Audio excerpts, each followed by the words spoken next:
This is part 4, the final part of The Awakening by Kate Chopin. Okay, in this part, Edna's character is completely transformed. Like, no, there's no difference from the beginning to the end. She's completely stopped to think of herself as a possession, and she only cares for Robert, and no matter what, she wants to be his. And since she knows she can't have him, she commits suicide, which is kind of like a symbolization that she cannot change society alone. Leonce, he thinks that Edna has just left her home, not him or her family, but she has. She's become her own person. She has nothing to do with anyone. And Robert, he admits his feelings for Edna, and even though he has this deep, passionate relationship with her one night, he realizes it's all wrong and leaves her for good. In the beginning of these chapters, at the dinner, I think that Edna was just pretty much just going through the motions and just there. And then that night, whenever she, was it that night or later, whenever she sleeps with Arabin, and she realizes the mistake she's made and that Robert is the only guy for her. And later on, once she leaves him, she realizes nothing else in the world can make her happy. And since she realizes it'll affect her children and her marriage is done, she goes back to Grand Isle and surprises Victor, and she claims she's going to go out for a swim, but she ends up killing herself, like committing suicide and drowning herself. More for her children than herself. Yeah. Okay. And the quote I used was, "The years that are gone seem like dreams. If one might go on sleeping and dreaming, but to wake up and find, oh well, perhaps it is better to wake up after all, even to suffer, rather than to remain a dupe to illusions all one's life."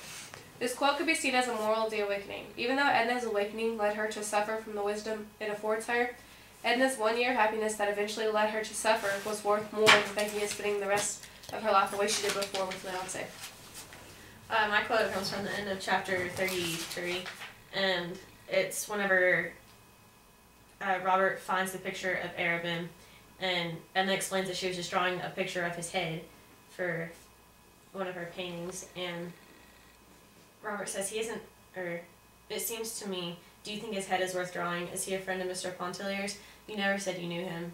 Robert is jealous that Edna has been waiting for Robert to come back and make his return, but She doesn't want it to be known. Yeah, but Robert is realizing that Edna is becoming more of her own person, and she does have other friends, and was slowly starting to forget Robert, but Edna was also jealous of Robert because of the woman that made the tobacco pouch for him. I don't remember where she was from, but that made the tobacco pouch for him. And she was asking, well, who is this woman? How did she make you feel? Did she have an effect on your life? And just all of this. So they realized that they can't live without each other, but yet they cannot live with each other. Jealousy overtook both of them. Yeah. Okay, my quote was, "There was with her a feeling of having descended in the social scale, with a corresponding sense of having risen in the spiritual. Every step which she took toward relieving herself from obligations added to her strength and expansion as an individual." This quote, I liked it because it shows that Edna has completely and totally not stopped caring for everyone. She has cast off her obligations and responsibility, and she's become her own person. She wants to live for herself. And this piece by Kate Chopin would be considered a classic because it displayed the fight of feminists and an internal crisis of her gender, of females. She fought for what females in the society couldn't do, and she wanted to have that. She decided to step out of her comfort zone once and for all. Okay, and what I got from the book is, like, throughout the book it was confusing to understand, but the message I got from the book was, overall, both solitude or being alone is a consequence you can get to when you wish to be independent. And I wouldn't really recommend this to the male gender because No. I really didn't like it because it was the era and what it was trying to.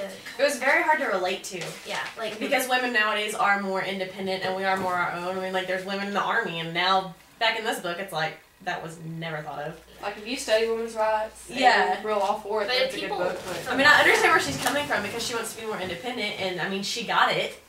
She was away from that stereotype. She had to run away from it all. But Yeah. She got what she wanted in the end. okay, that's good. The end. That's the end. Bye. Bye.